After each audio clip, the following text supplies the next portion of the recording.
MX presenta World Dance Music Radio Awards 2018. Seguimos en los World Dance Music Radio Awards y me acompaña R3hab. How are you? Hola, very good. Hola, that's a good way of introducing yourself. How's your Spanish? Un poquito. Poquito? Poquito.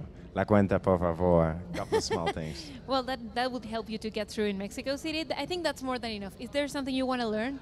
Yeah, just a little more conversation would be nice to learn. You know. Yeah. I think the only way to learn it is by actually talking to people. Exactly. Yeah. Just get loose and do whatever, right? Exactly.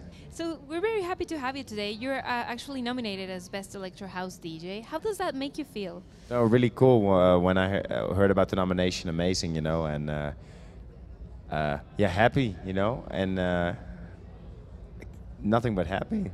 Yeah, happy to be here. It's raining a bit, but you know, it's stopping right now, so the party's gonna continue. The party never stops.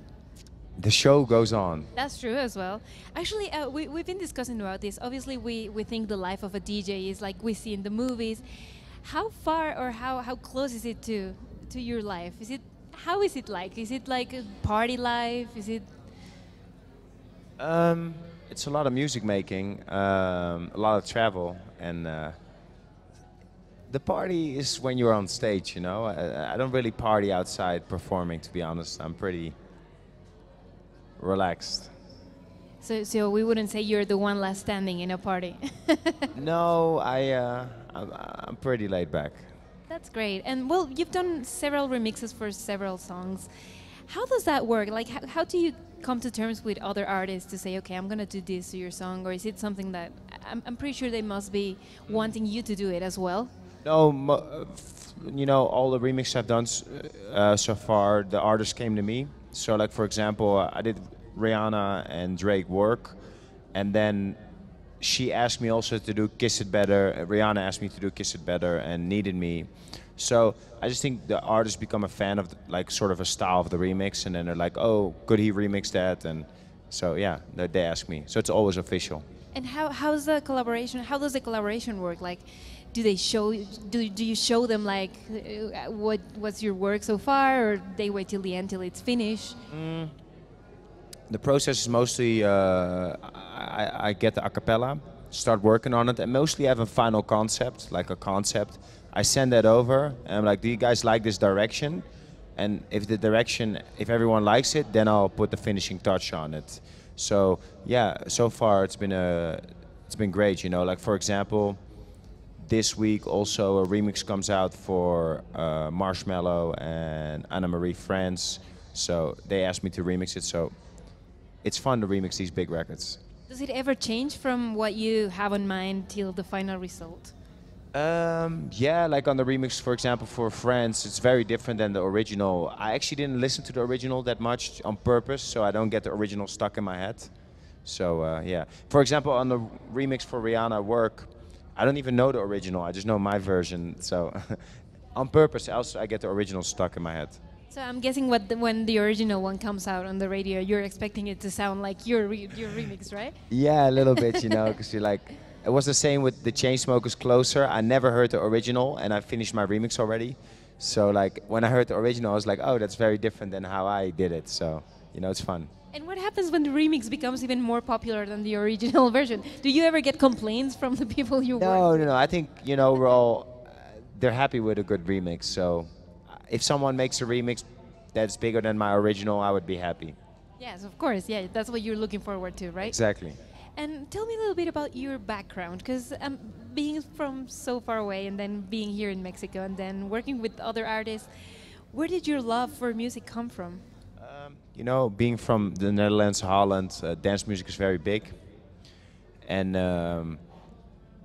you grow up listening to dance music because it's on the radio the whole time, so the inspiration sort of comes with growing up, and there's a lot of DJs from Holland, so you just get inspired by it. And is it easy to get a career back there? One more time? Is it easy to get a career back there? To make it big? You know, I think it's never easy to make it big, but I do believe there's some advantages to it. There's I would say, like a little bit of a head start, you know? Like, you have a little bit of a couple of percent advantage. I would think. Did you ever imagine you would be here at the Estadio Azteca in Mexico City with people waiting for you to play for them? Yeah, I never really thought about it, but I always believe that anything is possible if you put in the work and you just have a clear goal. So I put in the work and I have a clear goal. So I'm very happy then to be here. But I think anything is possible. What's the weirdest thing that has happened to you so far? Like, you know, are you aware as an artist when you become big? Like, is there a moment where you go and say, "Ha! Now I'm known everywhere"? Good question. I think it's sometimes crazy. People, you know, like you're at you land, let's say somewhere, and then there's people been waiting like a couple of flights to see you, and then I feel like bad for that because they have to wait the whole day to see me for a picture. I'm like, oh, you shouldn't do that. I'm just a normal guy, but you know, it's nice. It's very nice, but I think that's very special that they take the time for that. Actually, people, he is a very normal guy. He's very down to earth and very nice. Just so you know, everyone who's watching right now. I can say it firsthand. Yeah. And also the name is so important in this DJ world, you know, like in EDM music, having a name and a trademark. How did you come up with yours? It was just a name I used for gaming when I was a teenager. And it's just catchy, you know. I think a lot of big DJ names are very catchy, you know, like, or two syllables, ta, ta. It's like Tiesto. It's like very catchy. Jamo. Yeah, exactly. R3hab, Nervo. Like, it's like catchy, easy to pronounce. And obviously, people around you still call you by your name? Yeah, the people I know, and some people call me by the artist name. I don't mind. I like both. But isn't it weird when there's a lot of people around you and they go like, R3hab? Yeah, exactly. That happens, but it doesn't matter to me which one. I'm happy with both. Also, social network is very important for DJs, isn't it? How do you build a social network, and what does it take for a person to be noticed by you in the social network? Noticed by me? Yes. What does it take for a tweet or like an Insta story to be noticed by you? I don't really I look that much myself. I try not to look because I think it's very addicting. Yeah, I know. So I try not to look. But I think, you know, when someone has his own style, it always stands out. Yeah. There's some acts that have like their own style and you see it directly. So I think that helps by getting noticed. So we're looking forward to see you perform. Is there something you want to add to the Mexican fans that are watching you right now? Thank you for watching. Thanks for the support. I saw all the tweets. That's what I said today, because today I look on the tweets when I landed. Thank you. Excited to play, and make sure to check out the records. Seguimos en el backstage de los World Dance Music Radio Awards by Los 40. Ciao.